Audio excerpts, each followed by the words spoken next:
चलो एक विचार पर मुस्कुराते हुए बात करें। इस पृथ्वी पर करोड़ों जीव हैं जो बिना किसी खर्च, बिना किसी चिंता के खुशहाल जीवन जी रहे हैं। लेकिन इसी ग्रह पर एकमात्र ऐसा जीव है जिसे हर सांस के लिए कीमत चुकानी पड़ती है, और वो है मनुष्य। ईश्वर ने ये सुंदर पृथ्वी हमें दी, तो फिर हम इसके लिए भुगतान क्यों कर रहे हैं? एक पक्षी जहां मन करे वहां घोंसला बनाता है, एक पेड़ जहां चाहे वहां उगता है, समंदर की विशाल व्हेल जब चाहे पूरी दुनिया की यात्रा कर सकती है। शेर को जंगल पार करने के लिए किसी पासपोर्ट की जरूरत नहीं। अफ्रीका के पक्षी भारत के झीलों में कुछ दिन अतिथि बनकर आते हैं, बिना टिकट, बिना वीजा, और मुस्कुराते हुए लौट जाते हैं। हर जीव स्वतंत्र है, मगर इंसान, उसे तो रोटी के लिए भी पैसा चाहिए, छत के लिए जमीन खरीदनी पड़ती है, उस जमीन के लिए परमिशन लेनी पड़ती है।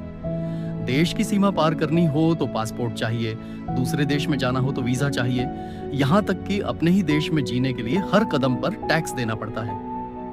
और मरने के बाद अपनी कब्र या चिता की जमीन भी पैसे से ही खरीदनी पड़ती है। क्या यही है आजादी? क्या इसी का नाम है सभ्यता? ये धरती अब सिर्फ जानवरों और पक्षियों का घर बनकर रह गई है। इंसान के लिए ये एक रेंटेड प्लेनेट बन गई है। हर दिन, हर पल हम किराया चुकाते हुए अपनी ही जिंदगी के अनमोल क्षण बेच रहे हैं। क्यों काम कर रहे हैं? किसके लिए भाग रहे हैं? क्या हमें वाकई पता है?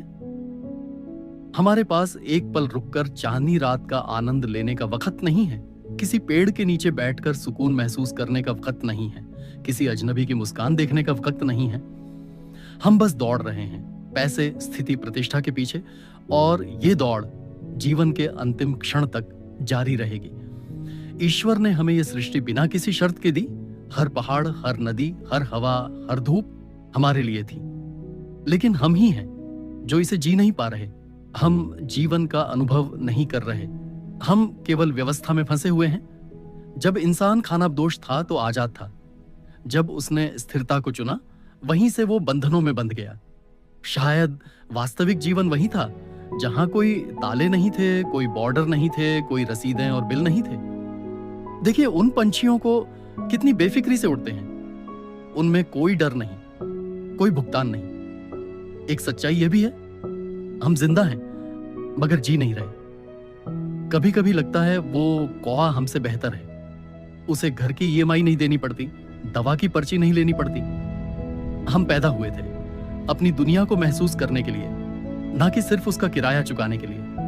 अगर फिर से जन्म मिले तो भगवान से यही प्रार्थना होगी, इंसान बनाकर फिर मत भेजना। हमें एक घर चाहिए, ना कि कोई लॉर्ड।